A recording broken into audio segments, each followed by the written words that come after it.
আমাদের চলতে কষ্ট হয়, রাস্তায় চলতে পারি না। যখন মনে হয়েছে রাস্তায় চলতে পারি না, এত এত হকার আছে, এত হকার আসলো থেকে কই ছিল এরা? যখন এগুলো চিন্তা করতে গেলাম তখন নানান রকম চিন্তা ভাবনা আসছে মাথায়, যে আসলে তো এই হকারগুলো আসলো কোথা থেকে? এত অটো রিক্সা কোন জায়গা থেকে আসলো? এত অটো রিক্সা, এত অটো রিক্সা তো আগে ছিল না। তো একটা সাধারণ মনের প্রশ্ন না এটা? হঠাৎ করে এত অটো রিক্সা, হঠাৎ করে এত হকার, যে কোনো ফুটপাত দিয়ে হাঁটা যায় না, এরা আসলো থেকে? এটা একটা চিন্তার বিষয়। যখন আমি এগুলো চিন্তা করলাম তখন আমার মাথায় হঠাৎ করে আসলো যে আরে বাবা, আমরা তো একটা বড় ক্রাইসিসে পড়ে যাচ্ছি। যত ঢাকায় হকার বাড়বে তাহলে কৃষক খেতে মানে লোক পাবে কোথায়? এবার আমি আমার শ্বশুর বাসায় গিয়েছিলাম, শ্বশুর বাসায় গিয়ে দেখি যে গাছ থেকে ফল পেড়ে খাবো, ফল পেড়ার জন্য লোক নাই।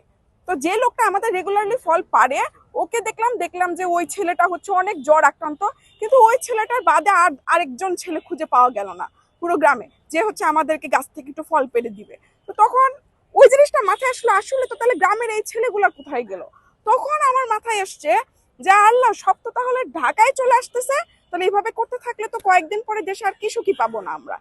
এবার সবচাইতে বেশি খারাপ লেগেছে কিভাবে বলি, আমি যে আমার শ্বশুর বাসায় গিয়েছি রোজার ঈদের সময়, ওই সময় কিন্তু একটা ভারী বর্ষণ হয়েছিল। আপনারা যদি সবাই খেয়াল করে দেখেন যে রোজার ঈদের আগে একটা ভারী বর্ষণ হলো না, এই বর্ষণে আশেপাশে যত আলুর ক্ষেত ছিল সব আলুর ক্ষেতগুলো পচে গেছে।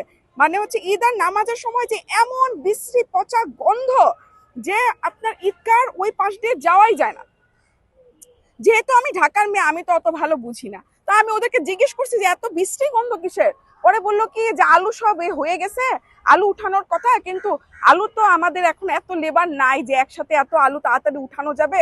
এজন্য আলুগুলা হচ্ছে ধীরে ধীরেই উঠাচ্ছিল। আর বৃষ্টি তো একটু পরেই আসার কথা, বৃষ্টিও আগে এসে পড়লো, লেবারও নাই, তাই সব মিলে একদম রেডি হওয়া আলু মাইলের পর মাইল মানে হচ্ছে ক্ষেত, বিভিন্ন কর্পোরেট কোম্পানিগুলো কিনে নিয়েছে ওই ক্ষেতগুলো, সব আলু পচে গন্ধ, একদম মাঠ পুরা হচ্ছে একদম ফেনা, মনে হচ্ছে সাবানের ফেনা দিয়ে পুরো হচ্ছে আপনার ক্ষেতগুলো ভরে গেছে। তো সেখানে আমার একটা আসছে যে ও আচ্ছা, তার মানে হচ্ছে এই যে একটা প্রবলেম, যখন আমি ঢাকায় এই প্রবলেমটা ফেস করছি আর আমি খেতে ওই প্রবলেমটা দেখে আসছি, তখন দুটো সমন্বয় করে আমার যে প্রবলেমগুলো আমি মনে করেছি, আমি সেগুলোই রিসেন্টলি বলেছি যে সামনে 150 টাকা কেজি চাল খেতে হবে যদি আপনারা এইভাবে আদর যত্ন করে করে এই হকার এই রিক্সাওয়ালাদের রেখে দেন। কারণ গ্রামে তো লোক নাই। আমি দেখি যে ক্ষেতের মধ্যে মহিলারা কাজ করছে, অনেক অনেক মহিলা সবাই খেতে কাজ করছে। তারপরে আমি রাইস মিলে গেলাম, সেখানে তো সমন্বয় করেছি, তখন আমি দেখেছি যে আমরা তো পুরো দেশটাই একটা এই হকার আর অটো রিক্সার জন্য বিপদে পড়ে যাচ্ছি।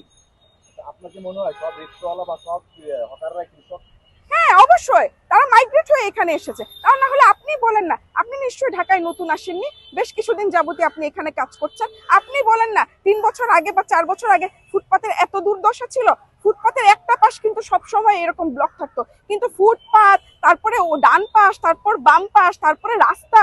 আর এখন তো সবকিছু বাদ দিয়ে, যে কারণে আমি রাস্তায় নেমেছি, যখন দেখেছি যে এমনিতে তো অশান্তির শেষ নাই, রাস্তায় হাঁটতে পারি না, এর মধ্যে এখন নাকি আবার রাস্তা দাগ করে সরকার বিক্রি করে দিয়েছে এই হকারদের কাছে, হকারদেরকে আবার লাইসেন্স দিয়ে বৈধতা দিতে চাচ্ছে। তখনই আমার মাথাটা খারাপ হয়ে গেছে। আমি ভাবলাম যে এটা সলিউশন কিভাবে করব। তখন মনে হলো ও আচ্ছা, খেলাটা তো আমাদেরকে নিয়ে হয়, তাহলে খেলার দানটা আমাদেরকে পাল্টে দিতে হবে। সেজন্য আমি ঘোষণা দিয়েছিলাম যে আমি মেয়র হব। আর পরদিন আমার মনে হলো যে তাহলে আমি করবোটা কি?